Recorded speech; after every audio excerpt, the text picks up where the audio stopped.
तो हमें भी ये जानकारी मिली है कि गुजरात को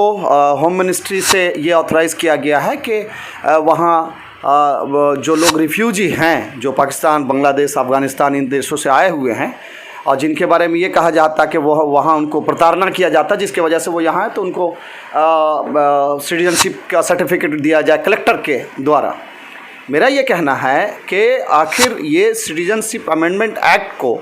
कब तक भाजपा की सरकार लेकर जिन को निकालते रहेगी। और ये बार बार देखा गया कि ठीक इलेक्शन के वक्त में ये जिन को बाहर निकाला जाता है बोतल से और बाद में फिर उसको बंद कर दिया जाता है। चूँकि इन भाजपा के लोगों को इस बात का पूरा जानकारी हो गया कि गुजरात में उनके पैर से ज़मीन निकल चुका है और उसी ज़मीन को बचाने के लिए अपना एक बी टीम अरविंद केजरीवाल को भी खड़ा करके रख रहे। उसके बावजूद भी इन दोनों को बिल्कुल समर्थन नहीं मिल रहा है, धुतकारे जा रहे हैं। ख़ास करके कि ये जो एंटी इनकम्बेंसी और जिस तरह से गुजरात वहाँ संगठन पे काम कर रही है कांग्रेस पार्टी गुजरात में, उसके खिलाफ अरविंद केजरीवाल को खड़ा करके और सीए जैसे मुद्दे को सामने ला करके ये ध्रुवीकरण करना चाह रही है दोबारा और पावर में आना चाह रही है कि कांग्रेस पार्टी का इस देश का एक एक कार्यकर्ता अपनी संवेदना व्यक्त करता है और ये कामना करता है कि जो लोग मारे गए हैं, जो बेकसूर थे और हम ये कहेंगे कि उनका हत्या किया गया है, वो इसलिए उनके परिवारों को के लिए हमारा पूरे कांग्रेस पार्टी की तरफ से संवेदना व्यक्त करते हैं और उनकी आत्मा की शांति की कामना करते हैं। मगर मैंने ये कहा कि वो मरे नहीं, उनका हत्या किया गया है। चूँकि किसी भी हालत में इस मुद्दे पर राजनीति नहीं हो सकती, मगर सच्चाई से पीछे भी नहीं हट सकते। जिस तरह से उस पुल को रिपेयर किया गया, ऐसे लोगों के हाथ में रिपेयरिंग का कॉन्ट्रैक्ट दिया गया जिनको इस फील्ड से कोई लेना देना नहीं है और रिपेयरिंग के कंप्लीट होने के सिर्फ 4 दिन के अंदर इतना बड़ा हादसा हो जाता है। मेरा ये कहना है कि अभी कुछ न्यूज़ चैनल में भी मैंने ये देखा, सुधीर चौधरी जैसे चाटुकार लोग जिन्होंने ये कह रहे हैं कि आम लोग वहाँ जाकर सेल्फी ले रहे थे, उनको ये ख्याल करना चाहिए था कि 500 लोग उस पुल पर कैसे चले जाएं। मेरा ये सवाल है कि जब आप ये कह रहे हैं कि 100 लोगों की कैपेसिटी है उस पुल पे, तो फिर 500 लोग कैसे चले गए? मैं बता दे रहा हूँ, 17 रुपये का टिकट लेकर के। उनको, इन भाजपा वालों को इस देश के किसी भी लोगों के जान से और माल से और उनके अच्छाई से कोई लेना देना नहीं है। उनको अगर कुछ करना है तो सिर्फ और सिर्फ सत्ता के लिए राजनीति करना है, न लोगों के मौत के बारे में उनको कोई फिक्र है। ये हादसा होने के 1.5 घंटे के बाद प्रशासन वहां पहुंचता है। आप बताइए, क्या ये गुजरात मॉडल है? क्या उसी मॉडल पे देश चलेगा? तो सबसे पहले तो ये कहना चाहेंगे कि मोदी जी खुद गुजरात से आते हैं और उनको इमीडिएट सारे काम को छोड़ करके, ये इतना बड़ा हादसा है कि कई लोगों का परिवार चला गया है, या इवन एक मिनिस्टर का परिवार भी, कई लोग मारे जा चुके हैं उसमें, और सही आंकड़ा भी अभी देश के सामने नहीं लाया जा रहा, छुपाया भी जा रहा अपनी गलतियों को। इसके बावजूद नरेंद्र मोदी जी ट्रेन को झंडी दिखाने में मसरूफ़ थे और भाजपा के लोग इलेक्शन के मीटिंग में मसरूफ़ थे, बिजी थे। तो मेरा ये कहना है कि इस दौरे से कुछ नहीं होगा। आप जो कहते थे कि करप्शन ख़त्म करेंगे, आपके प्रदेश से ये इतना बड़ा करप्शन उठ के आया है कि जिन लोगों को आपने रिपेयर करने के लिए ये काम दिया था, वो आप ही के सत्ताधारी लोग के ही हिस्सेदार हैं और उनको बिल्कुल जो मेन कल्विक्ट है उसमें, उनको किसी भी हालत में इमीडिएट अरेस्ट करना चाहिए। और सिर्फ जांच बैठाने के लिए जांच करना नहीं होगा, बल्कि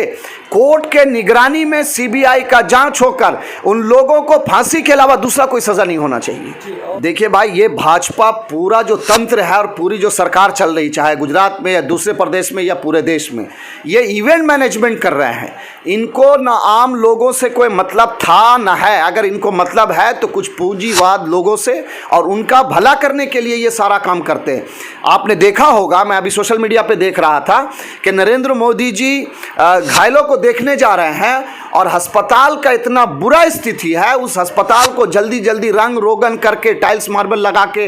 वाटर का फिल्टर चेंज करके ये सारा कुछ ढोंग दिखा चुके, मीडिया ये देख लेगा। तो गुजरात का मॉडल बिगड़ा हुआ है, गुजरात का प्रशासन और सरकार विफल है हर महाज पर, और 25 सालों से गुजरात को वो कब्जा करके जिस तरह से लोगों की प्रताड़ना कर रहे हैं, उसका जवाब आने वाले दिनों में गुजरात की जनता देने जा रही है। एक बात आप देखेंगे कि जब भी कोई हादसा होता है इस देश में, एक नया मुद्दा लाकर खड़ा कर दिया जाता है। जब ये अपने काम में विफल हो जाते हैं, जब इन्होंने देख लिया कि गुजरात में और कोई मुद्दा नहीं बचा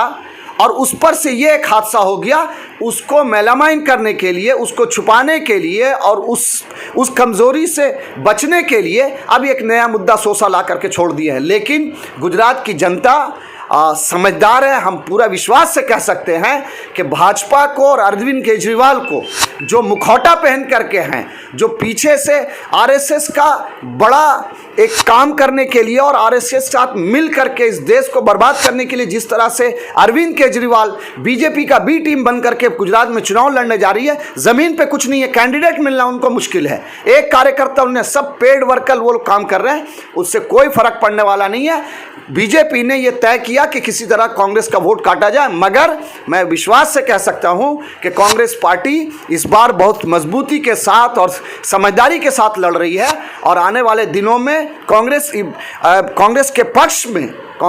पक्ष में गुजरात की जनता जवाब देने जा रही है। देखिए, इस देश को फ़ायदा पहुंचाने के लिए ही ये यात्रा शुरू किया गया, राजनीतिक फ़ायदा नहीं। सबसे पहले सामाजिक फ़ायदा इस देश को मिलना चाहिए। समाज में जो अन्याय हो रहा है, इस देश में एक तबके के साथ जो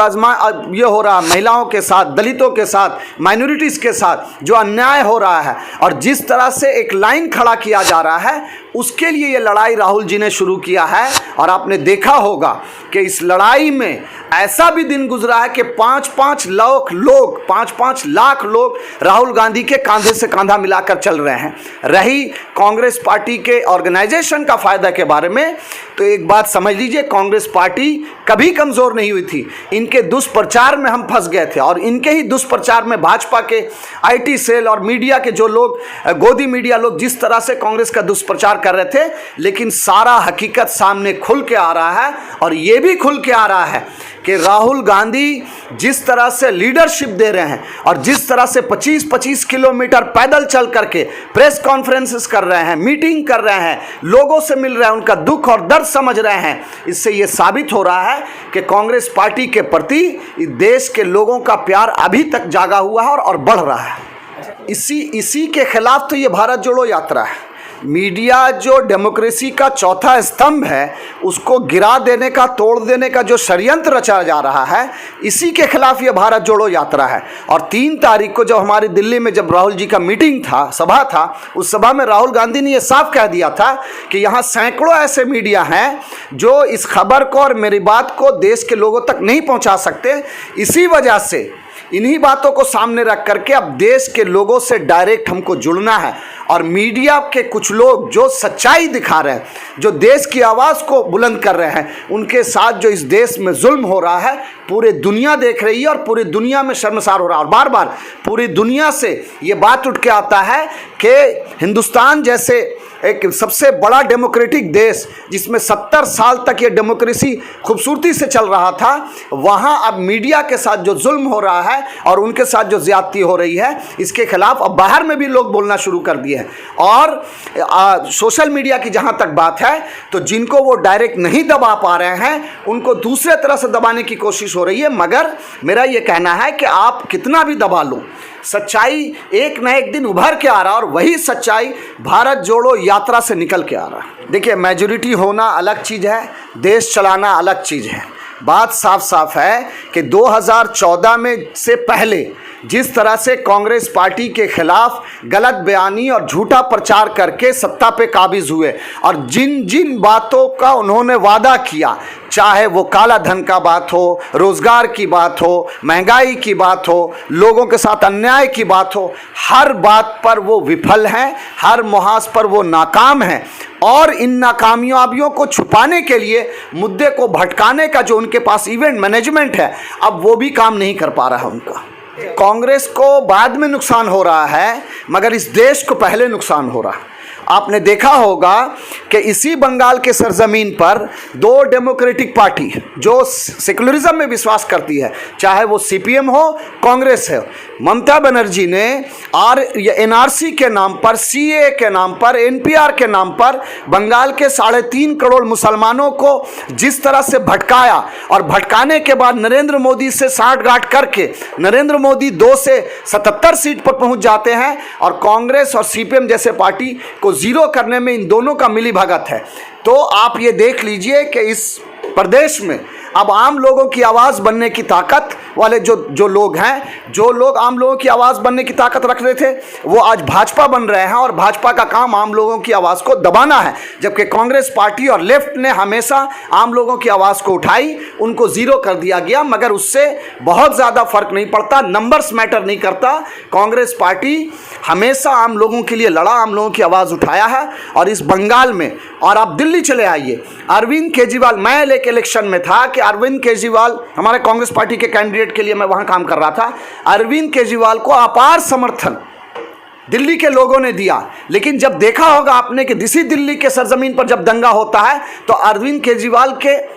ज़बान से एक अल्फाज तक नहीं निकलता है, और ना प्रोटेस्ट होता है कि किन लोगों के साथ ज़्यादती हो रही है। जिन लोगों के साथ ज़्यादती हो रही थी उन लोगों के साथ जाके उनको खड़ा होना चाहिए था, लेकिन वो खड़े नहीं हो सकते, क्योंकि उनका भी एजेंडा आरएसएस के एजेंडे से मिलता है, और आरएसएस के एजेंडे पर ही वो काम कर रहा है। आज जो 7 सितंबर से जो भारत जोड़ो यात्रा चल रहा है, देश के कोने कोने तक आवाज़ गूंज रही है। आपने देखा नहीं कि जिस तरह से अपार समर्थन मिल रहा, तमिलनाडु, कर्नाटका, केरला, तेलंगाना, जो ये सारे जगहों पर जिस तरह का समर्थन मिल रहा, और ऐसा नहीं कि कोई एक विशेष समाज के लोग समर्थन कर रहे हैं, हर धर्म, हर जाति, हर रंग के लोग, और नौजवान से लेकर के बच्चे बूढ़े जिस तरह से समर्थन कर रहे हैं, इस बात का आने वाले में दलील है कि कांग्रेस पार्टी के प्रति आज भी भारतवर्ष के लोगों को मुकम्मल यकीन है कि इस देश को चलाने के लिए, इस देश के डेमोक्रेसी को बचाने के लिए और देश का नाम रोशन करने के लिए ये कांग्रेस पार्टी ही एक वाहिद पार्टी है।